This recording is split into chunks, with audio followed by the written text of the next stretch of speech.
Imagine that you were the most powerful man in the world. You had more money than anyone else. You could have anything you wanted and go anywhere you wanted, at any time, by any means. Because of the power that money gave you, you had greater influence over anyone else. You'd believe that you had an almost godlike right to make decisions about the direction that the world was going. You'd think that you could create a world that was perfect in your eyes. You'd see that the human population was out of control.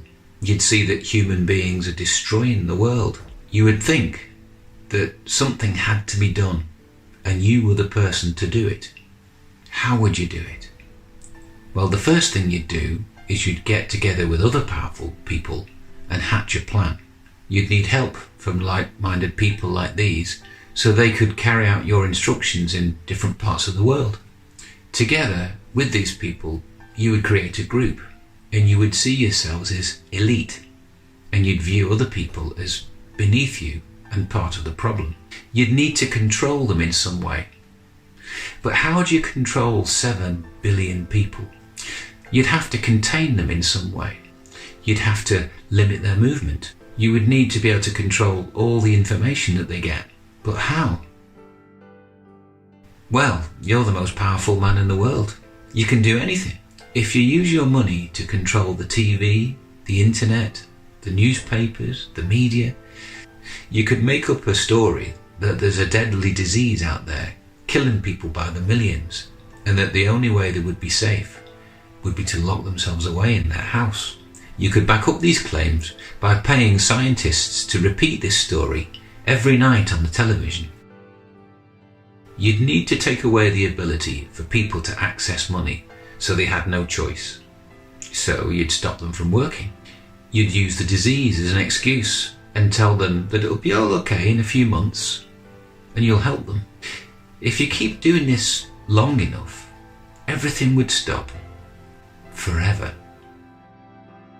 All of those people would be completely powerless. If anyone tried to stand in your way, you would use your power over the TV and media to discredit them and make them look like a fool. You'd use your money and power to get rid of them. If the people wanted this person to fight for them, you'd make sure that their wish was denied, and you would replace them with somebody that you could control. You would then offer them a magic solution to the disease in the form of an injection that would protect them. People would line up to get this injection, and they'd get a certificate to prove that they'd had it. You would make sure that everybody had the injection by only allowing those with a certificate to leave the house. But carrying a certificate around is inconvenient. So you'd make a little microchip with all the information on it, and you could inject it just underneath the skin. That way, nobody would be able to forget. When you'd done this, you'd need to be able to feed them all. You'd scan them, and providing they have a chip, you'd give them a ration, and if they weren't chipped, they wouldn't get anything. If they refused it, you'd lock them away for causing trouble. You'd tell everyone that if they listened to you, you would show them a world that was far better than the one that they used to know.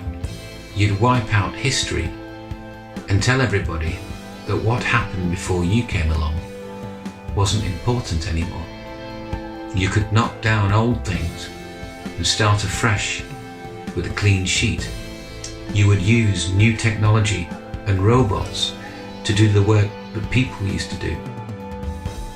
As people started to die off, you could decide who was allowed to breed and how many people you wanted. At that point, there would be no need for the God that people used to believe in, because you'd have replaced him with yourself. You really would have become the most powerful man in the world. My name is Jonathan Marshall. I'm not the most powerful man in the world. I'm just a person like you, but I can see the future.